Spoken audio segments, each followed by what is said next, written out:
जी students, exercise है 1.6 और उसका क्वेश्चन नंबर 1 और पार्ट नंबर 4। इसको हमने क्रैमर रूल से सॉल्व करना है। तो सबसे पहले जो इक्वेशन है उसके जो कोफिशिएंट्स हैं x और y के कोफिशिएंट्स, उनका एक स्क्वायर मैट्रिक्स बनाएंगे। 3 -2 5 -2 उसका एक स्क्वायर मैट्रिक्स बनाएंगे और उसका नाम रखेंगे a। उसके बाद जो वेरिएबल्स हैं उनका कॉलम मैट्रिक्स बनाएंगे, उसका नाम रखेंगे x, और जो कांस्टेंट्स हैं उनका भी कॉलम मैट्रिक्स बनाएंगे, उसका नाम रखेंगे b। जो मैट्रिक्स a है उसका हमने डिटरमिनेंट फाइंड कर लिया। 3 * -2 -2 * 5, 3 2 6 -6 आ गया, minus minus plus, 5 2 10। Different sign subtract होते हैं, आंसर पर बड़ी वैल्यू का साइन लगता है, तो a डिटरमिनेंट आया हमारे पास 4। तो स्टूडेंट्स अब हम क्या करेंगे, हम एक नया मैट्रिक्स फाइंड करेंगे और उसका नाम रखेंगे ax। और जब हम ax रखेंगे तो क्या करेंगे, इसी मैट्रिक्स में का जो वेरिएबल x वेरिएबल था उसके जो कोफिशिएंट्स थे उनकी जगह पर हम किसको रिप्लेस कर देंगे, b को। -6 and -10, और जो y था उसके जो कोफिशिएंट्स थे उनको एज इट इज रखेंगे जी। और फिर इसी ax का हम क्या लेंगे, डिटरमिनेंट फाइंड कर लेंगे जी। आपने एज इट इज इसको कॉपी करना है, डिटरमिनेंट का साइन लगाना है, इसका डिटरमिनेंट फाइंड करेंगे। -6 * 2 -2 * -10,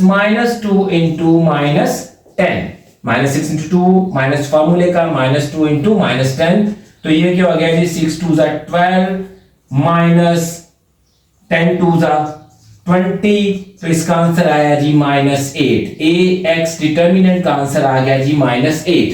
अब इसी ax डिटरमिनेंट से हम x की वैल्यू फाइंड करेंगे। कैसे, x = ax determinant over a determinant is equal to -8 over a determinant की वैल्यू क्या थी जी, 4 थी, तो x की वैल्यू क्या आ गई जी, 4 2 8 -2। सेम यही प्रोसेस हम यहां पे कॉपी करेंगे। ax में हमने x के जो कोफिशिएंट्स थे उसके कॉलम को हमने रिप्लेस किया था। ay में जो y के कोफिशिएंट्स होंगे -2 और -2, इसको रिप्लेस करेंगे b के साथ, -6 और -10 के साथ। तो चलिए पहले हम यहां पे लिख लेते हैं -6 and -10, और जो बाकी ये वाला कॉलम है इसको एज इट इज लिखेंगे 3 and 5, और इसी ay का बिल्कुल इसी तरीके से, इसी मेथड से हम इसको सॉल्व करेंगे। ay का हम डिटरमिनेंट लेंगे जी, 3 5 -6 -10, 3 * -10 -6 * 5 -30 +30, तो ay डिटरमिनेंट आ गया आपके पास 0।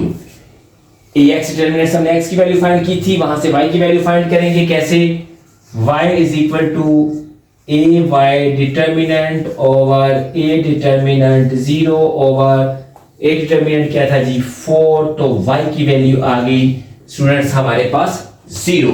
तो स्टूडेंट्स अगर आपको हमारे मेथड्स इजी लगते हैं तो आप हमारे चैनल को सब्सक्राइब करें, हमारी वीडियोस को शेयर करें, और इसके अलावा भी अगर आप कोई एक्सरसाइज सॉल्व करवाना चाहते हैं तो आप हमें बता सकते हैं।